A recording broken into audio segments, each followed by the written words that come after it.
Alors, professeur Guillaume Savoie, vous sortez d'une session qui est finalement la session numéro 2, la suite de la session qu'on a vue ce matin sur l'histoire naturelle de la maladie. Quels sont les messages, les choses intéressantes que vous avez retenues et les messages pour les patients?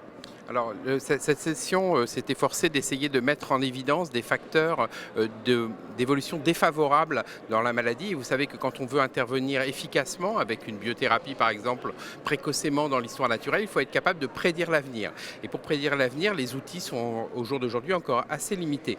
Et deux travaux ont été présentés. Le premier sur la présence des granulomes, qui est une formation sur la biopsie, qui est une façon dont l'inflammation s'organise. Et quand ces granulomes sont présents au moment du diagnostic, il semble y avoir un besoin plus important de décisions thérapeutiques actives. Donc c'est un message pratique qui est que lorsque l'on est diagnostiqué avec ces granulomes initialement, il faut rapidement envisager des traitements efficaces.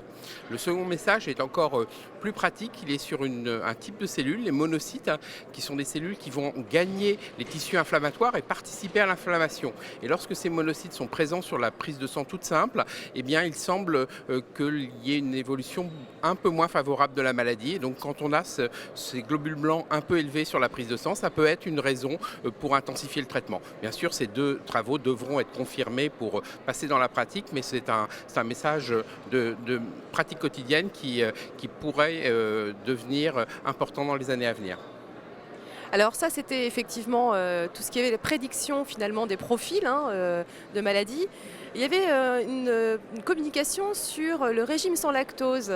Ah oui, alors c'est un sujet très à la mode de savoir si ce que nous mangeons va influencer et nos symptômes et l'inflammation intestinale. Et donc une équipe catalanienne a essayé en interrogeant plus de 300 patients hein, sur leurs habitudes alimentaires de voir si ce qu'on appelle les FODMAPs, hein, qui sont le lactose mais également les sucres de régime ou alors c'est des petits sucres qui ne sont pas digérés et présents dans certains aliments comme les jus de fruits, de voir si ces éléments dans l'alimentation influençaient les symptômes. Et il semble bien que la consommation de lactose soit associée à plus de symptômes.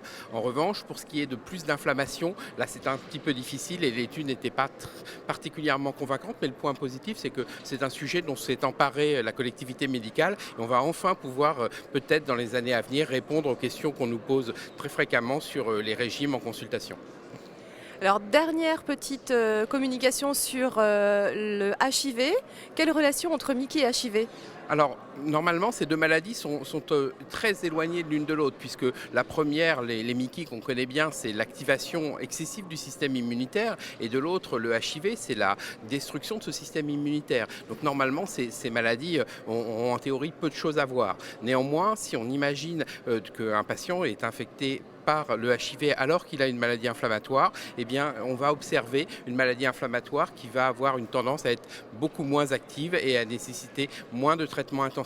Ce qui est difficile, c'est de savoir si ce n'est pas la présence du HIV qui a conduit les médecins à être prudents dans la prescription ou si c'est vraiment une histoire naturelle plus favorable, comme le suggère la littérature actuellement. Je vous remercie beaucoup. Bonne fin de journée à vous.